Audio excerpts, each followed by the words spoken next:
언제나 필승! 네, 반갑습니다. 필승입니다. 자, 시장이 눈치채기 직전입니다. 뭘 눈치채기 직전이냐? 오스코텍의 성장성과 오스코텍의 리스크가 해소될 수 있는 가능성에 대해서 시장이 눈치채기 직전이라고 보고 있습니다. 그 이유에서 말씀드릴 것이고, 오스코텍의 성장성이 시장에 알려졌을 때, 그리고 오스코텍의 리스크가 해소되었을 때 시장이 어떤 식으로 반응할 수 있을지에 대해서도 설명을 드려보겠습니다. 핵심만 딱딱딱 줄여서 말씀을 드릴게요. 일단 이번에 초록이 또 발표가 됐어요. 초록 결과가 발표됐는데 우리가 기다리는 OS, 그러니까 전체 생존 기간이 초록이 발표됐는데 아직까지도 도출하지 못했어요. 그러니까 제가 오스코텍을 분석해 드릴 때마다, 유한양액 분석해 드릴 때마다 항상 이런 말씀을 드리죠. 전체 생존 기간의 결과 도출이 늦어지면 늦어질수록 훨씬 더 좋은 것이다. 오히려 좋은 것이다. 이렇게 말씀드리고 있습니다. 이에 따라서 결과 도출이 안 나올 때 불확실성으로 인해서 주가가 출렁인다면 그거는 10중 8구 기회가 될 수 있다라고 말씀드리고 있어요. 왜냐하면 전체 생존 기간이 무엇입니까? 사망할 때까지의 생존 기간을 보는 거예요. 이 약을 맞고 나서 사망 기간까지를 보는 겁니다. 근데 사망을 하지 않는다면은 당연히 전체 생존 기간이 나오지 않아요. 나오지 않다 보니까 결과를 도출할 수 없습니다. 그런데 지금 그런 결과가 지금 나오고 있는 거예요. 그만큼 이 레이저 티닙과 그리고 아미반타마, 그러니까 리브리반테와 랭라자의 병역보호 생존 기간이 굉장히 길다는 것이고, 이건 50개월을 상회하는 결과가 나오고 있다는 것입니다. 왜냐하면 50개월 정도라면은 지금쯤에 결과가 도출되어야 되기 때문에 그런 것인데, 참고로 유일한 경쟁사라고 할 수 있는, 유일한 치료제라고 할 수 있는 아스트라제네카의 타그루스 같은 경우는 36개월 정도의 전체 생존 기간을 가지고 있기 때문에 그것보다도 무려 1년 이상이 더 생존을 한다는 것은 이건 게임 체인저예요. 사실상 폐암 치료제는 이제는 타그루스가 아니라, 아스트라제네카의 타그루스가 아니라 존슨앤존슨과 유한양액 그리고 오스코텍의 레이저 티닙, 아미반타마비 이제 차지를 할 것이다라고 저는 생각을 하고 있습니다. 효과와 부작용 면에서 차원이 다른 그런 효능을 내고 있기 때문에 그런 거예요. 따라서 제가 봤을 때에는 글로벌적으로 이 폐암 치료제 시장은 아주 빠르게 유한양액과 오스코텍 그리고 존슨앤존슨이 먹을 가능성이 높아지고 있다는 것이고, 만약에 누가 내 지인이 환자라면 혹은 내가 환자라면 저는 당연히 타그루스보다는 이 아미반타마, 렘라자 병역법을 맞고 싶어 할 거고요. 아마 의사들도 이런 것들을 알고 있을 거예요. 그래서 이미 권고가 내려졌습니다. 어떤 권고가 내려졌느냐? 자, 그 전까지만 하더라도, 불과 올해 초까지만 하더라도 타그리소를 먼저 맞고 그리고 그 다음으로 효과가 증명되지 않을 때 2차적으로 이제 랭라자 병용을 써라, 이렇게 권고사항이 내려왔었는데, 이제는 그게 아니죠. 이제는 타그리스와 동등하게 랭라자 병용을 쓰라고 그 권고 내려오고 있는 것이고, 이번 초록 결과와 그리고 5월 달에 이제 결과가 거의 대부분 다 도출될 거예요. 5월 달쯤에 결과가 도출될 거예요. 발표가 될 것인데, 아스코죠. 아스코에서도 결과가 발표될 것인데, 이때는 아무래도 랭라자 병용 1차로 쓰라는 권고가 저는 내려올 것이라고 보고 있습니다. 이에 따라서 폐암 치료제 시장 규모만 13조가 넘어요. 약 13조 규모를 가지고 있고, 이 시장을 가져온다고 봤을 때 오스코텍의 시가총액이 현재 1.2조 정도이기 때문에 사실 업사이드는 성공을 한다면, 그리고 글로벌 치료제로서의 자리를 잡는다면은 꽤나 커질 수 있다라고 저는 보고 있습니다. 물론 저 역시나 오스코텍에 투자하고 있고요. 현재는 최근에는 한 번 더 추가 매수를 했어요. 추가 매수를 진행함으로써 비중도 꽤나 커진 상태입니다. 당연히 수익을 내고 있어요. 따라서 매수매도 추천 리딩은 아닙니다. 저는 한 달에 42,000원이면 제 매수매도 내역을 실시간으로 우리 멤버분들께 말씀드리면서 투자를 진행하고 있죠. 현재는 추가 매수까지 진행을 하면서 비중이 꽤나 커진 상태고요. 여기서 저는 변곡점에서 만들어진다거나 혹은 지지라인이 더 확고해질 경우에는 추가 매수를 한 번 더 고려할 수도 있다고 생각을 하고 있습니다. 비중이 굉장히 커진 상태에서도 추가 매수를 더 고려할 수 있다고 보고 있어요. 왜냐하면 결과가 발표되면 발표될수록 이 오스코텍과 유한양의 존슨앤존슨의 실적에 성장하는 그림이 꽤나 뚜렷하게 그려지고 있기 때문에 그런 것입니다. 그런 것들을 감안했을 때 결국 타그루스 대비해서 평균 생존 기간이 1년 이상, 약 1년 이상이 연장된다는 것인데, 이런 것들을 봤을 때에도 결국 의사 입장에서도 환자 입장에서도 이게 이제 세상에 알려지게 된다면 꽤나 좀 유의미한 결과가 발생할 수 있겠다, 이렇게 생각하고 있는 것이고, 그 외에도 이제 아스트라제네카보다도 훨씬 더 효과와 부작용 면에서 더 좋은 것뿐만 아니라, 사실 이 돌연변이, 이 폐암 치료제에서는 폐암이라는 저 자체가 암이 거의 대부분 그렇습니다. 돌연변이가 발생을 하면서 기존 치료제가 먹히지 않는 것들이 꽤나 자주 발생을 해요. 그런데 이 랭라자와 그리고 리브리반트의 그런 병역법 같은 경우는 이 돌연변이에서도 꽤나 효과가 발생하고 있고, 아시안에게도 꽤나 효과가 발생하고 있기 때문에 그런 것들을 감안했을 때 이제 5월 말에 아스코에서 최종 데이터가 발표될 것이고, 이때에는 게임 체인저라는 것을 저는 온 시장, 온 이제 그런 의료계 쪽에서는 다 알게 될 수 있을 거라고 보고 있습니다.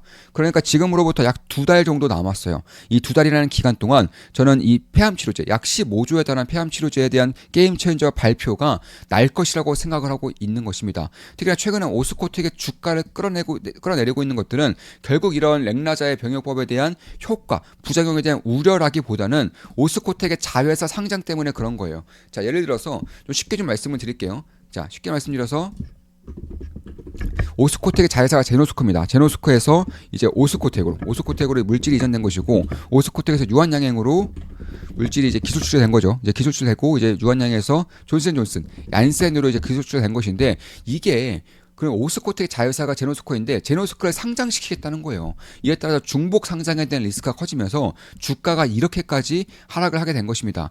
제가 봤을 때는 이미 최장 기간 동안 상장이 허가가 안 되고 있어요. 저는 꽤나 높은 확률로 상장에 철회될 가능성, 혹은 상장의 자진 철회 가능성도 꽤나 있다라고 생각을 하고 있습니다. 만약에 제노스코에 대한 상장이 철회될 경우에는 주가는 최소 여기까지는 좀 올라갈 수 있을 거라고 보고 있습니다. 물론 제 모든 영상을 매수해도 추천 리딩은 아닙니다. 저 역시나 투자를 진행하고 있고 현재는 수익을 내고 있는 것은 사실이에요. 다만 그런 것들을 봤을 때도 여기서 만약에 제노스코 상장이 철회가 된다면 지금 정도의 주가는 제노스코가 상장이 될 것이다라는 것들을 우려감이 끼면서 나타난 주가인 것이고, 최근에 주가 상승폭은 결국 렉나자와 그리고 리브리반트가 15조에 달하는 폐암 치료제 시장에서 1차 치료제로 자리 잡을 거라는 그런 희망 혹은 기대로 인해서 오르고 있는 것이고, 여기서 만약에 제노스코에 대한 상장이 철회되거나 혹은 무기한 연기될 경우에는 기대감이 더욱더 커질 수 있다는 것을 염두에 둘 필요가 있다라는 것입니다. 왜냐하면 소액주주 연대에 대한 지분이 대주주보다 더 많아졌어요. 그러니까 이제는 대주주 마음대로 상장을 하고자 시고가 할 수가 없게 되는 상황이 만들어지고 있다는 것입니다. 지금 보시면 최대주주의 비중은 약 12.85%예요. 이 최대주주들이 제노스코를 상장시키겠다고 하는 것인데 소액주주 연대의 지분이 15% 가까이 되고 있기 때문에 사실 상장이 꽤나 어려워지고 있는 것은 사실이에요. 이런 것들을 감안했을 때 특히 이제 제노스코 같은 경우는 4개월 이상 상장 진행에 지연되고 있습니다. 이거는 IPO 역사상 거의 최대치예요. 최장 기록을 세우고 있기 때문에 결국 한국거래소에서도 제노스코를 상장을 시켜주지 않고 있다는 겁니다. 그 이유는 역시나 중복 상장에 대한 그런 리스크가 꽤나 크기 때문에 그런 거예요. 사실 주주 입장에서는 굳이 중복 상장 시킬 필요가 없는 거예요. 쉽게 말해서 LG화학과 LG에너솔루션이 그 당시에는 물적 분할되면서 이중 상장이 됐었죠. 그런 일을 이제는 다시는 만들고 싶지 않다라는 것입니다. 주주 입장에서도, 한국거래소 입장에서도 그러한 의지를 표명하고 있는 것이라고 보고 있는 것입니다. 따라서 제가 봤을 때는 만약에 상장에 철회될 경우에는 제노스코의 수익도 고스란히 오스코텍에 찍힐 것이고, 물론 제노스코가 상장한다고 해서 지분율이 50% 넘기 때문에 제노스코의 실적이 고스란히 오스코텍에 찍히는 것은 맞아요. 다만 이중 상장에 대한 디스카운트 요인이 있기 때문에 이런 것들도 회피하기 위해서 상장을 막고 있는 것이고, 이런 막을 가능성이 꽤나 높아지고 있는 것은 사실이라는 것입니다.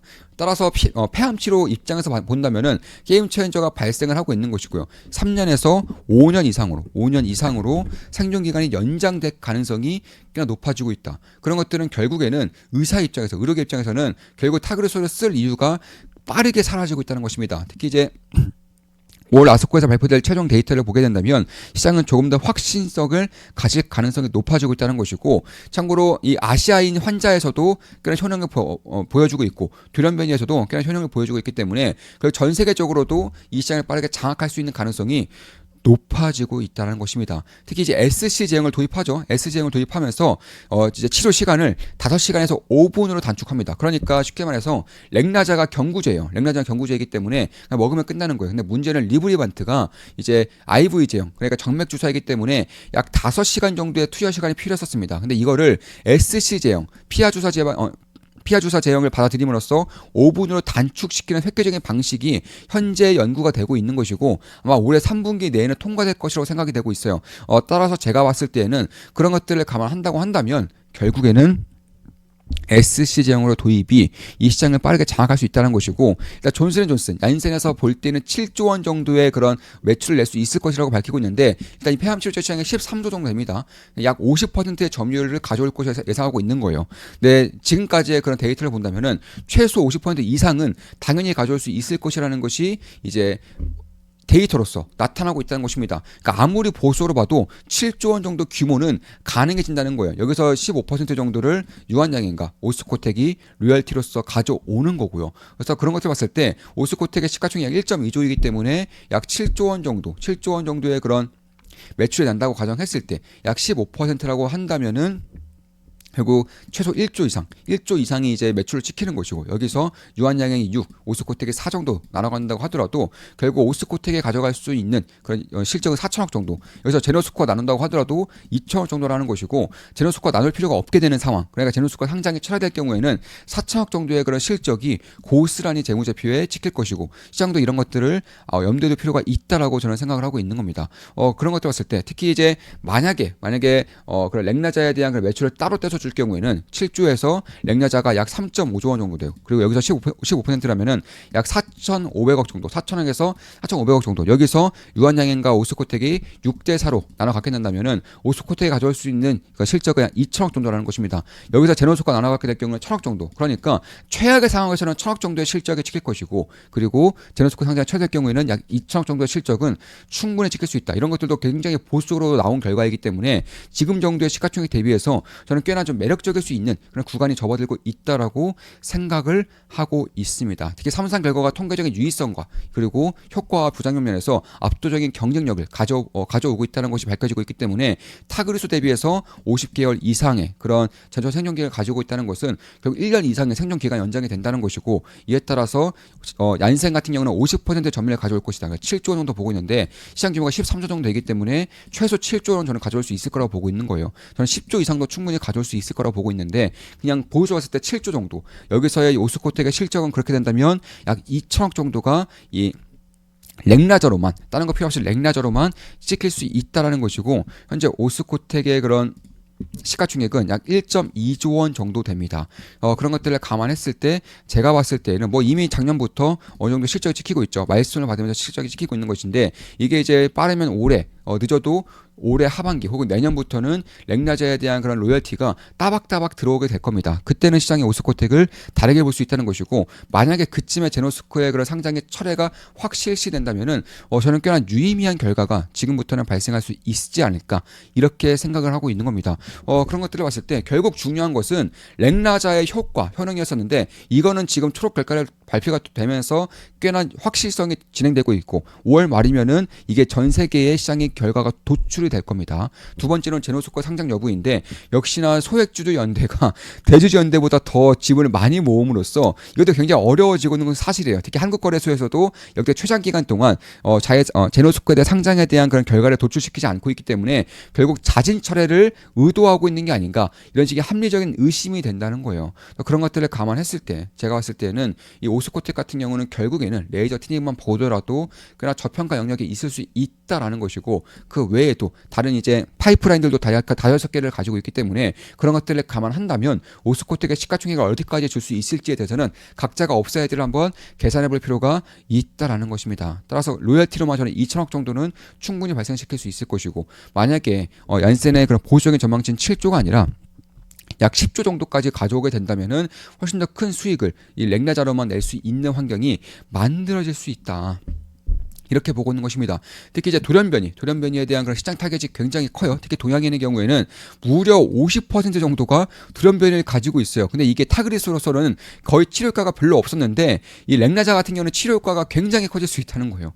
이런 것들도 이미 연구 결과 나오고 있기 때문에, 임상 결과 나오고 있기 때문에 그런 것까지 감안한다면 사실 얀센이 지금 예상하고 있는 7조 원 정도는 매우 보수적인 수치로 봐도 무방하지 않나, 이렇게 개인적으로 보고 있습니다. 왜냐하면 동양인의 거의 40% 이상이 돌연변이를 앓고 있고, 타그리스로서는 이 돌연변이에 대한 치료율이 급격하게 낮아지는데, 렉나자 같은 경우는 이쪽에 대한 치료율도 별반 다르지 않기 때문에 그런 것들을 감안한다면 결국에는 아시아인과 서양인에 대한 그런 차이가 별로 없고요. 특히 뇌전이에서도 이 렉나자 같은 경우는 효과를 발휘합니다. 타그리스는 효과가 거의 없어요. 뇌전이가 되면은 거의 사망이라고 보면 그냥 곧바로, 그러니까 바로 사망이라고 보면 되는데, 이 타그리스는 그런 것들을 이제 이겨내지 못하는 것이고 렉라자가 어느 정도의 효과를 내고 있다라는 것 이런 것만 보더라도 결국에는 돌연변이 시장만 가져오더라도 훨씬 더 큰 시장을 그러니까 지금으로서는 뭐 13조지만 이게 15조, 16조까지 커질 수 있는 시장이 만들어질 수 있다는 거예요. 특히 고령화가 진행되면 진행될수록 특히 싫은 것 같은 경우는 본인이 사망할 때 혹은 지인이 사망할 때 폐암 이주조차 몰라요. 그러니까 의료계가 발달이 안 돼 있어서 폐암 이주조차 모르기 때문에 폐암 시장이 지금 정도로 그런 책정이 되고 있는 것이지 만약에 신흥국에 대한 그런 의료계가 발달이 되면서 기술이 발전이 되면서 이게 폐암인지 위암인지 대장암인지 이런 것들을 판별을 해냄으로써 이제 폐암에 대한 그런 수치가 더 올라오게 된다면 자연스럽게 시장 규모도 더 커질 수밖에 없다는 점도 눈여겨볼 필요가 있다라는 것입니다.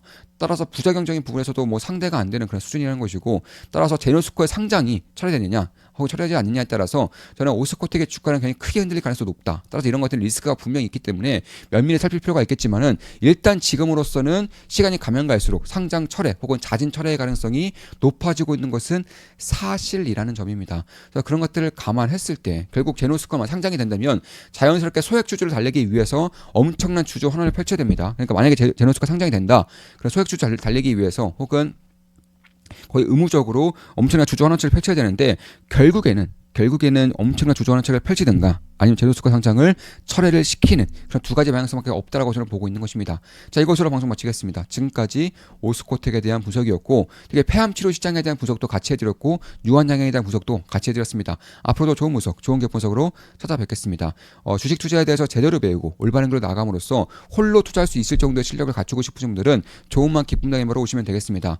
텔레그램 방을 통해서 제 모든 것들을 전수해드리는 필승 투자 아카데미입니다. 필승이었습니다. 필승 구독, 알림 설정, 좋아요는 여러분들께 돈이 됩니다. 필승!